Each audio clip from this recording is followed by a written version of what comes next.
Hey guys, I'm Alex, and this is Craig. Hey! The Bible tells us about a man who lived a long time ago named Abram. Abram loved God and followed his commands. He was married. Da da da da da da da da. What are you doing? Like the wedding song. He's married, dude. Oh, okay.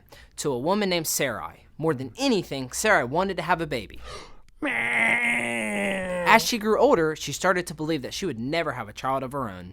that's sad. One day, when Abram was 99 years old, I'm 99. the Lord came to him. When Abram saw God, he fell. No, not like falling from a cliff. He fell to his knees. Oh, that's good. Boom. God spoke to Abram and told him that he would now be called Abraham. Cool. And his wife would be called Sarah. That's pretty good, too. He promised Abraham that he would have many children, more than all the stars in the sky. Boop, boop, boop, boop, boop, boop, Are those? Stars. Oh, okay.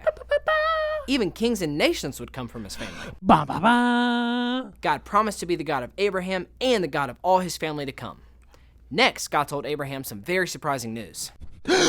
He explained that Sarah would have a son, Little baby. and she would be the mother of many nations. Boom, boom, boom. When Abraham heard this, he laughed. The thought of his wife having a child now seemed impossible to him. It's not gonna happen. After all, Sarah was 90 years old. I'm so old.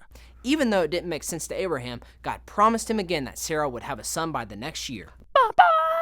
They were to name him. Isaac. Name him what? Isaac. Is that really how you think God sounds? Yes.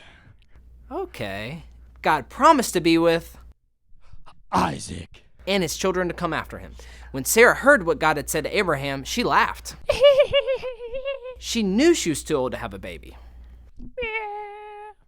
Even though God's promise seemed impossible, Sarah gave birth to Isaac. at the exact time God had promised. Papa. Abraham was 100 years old 100? when his son was born. Abraham and Sarah saw that God always keeps his promises. Ba ba ba.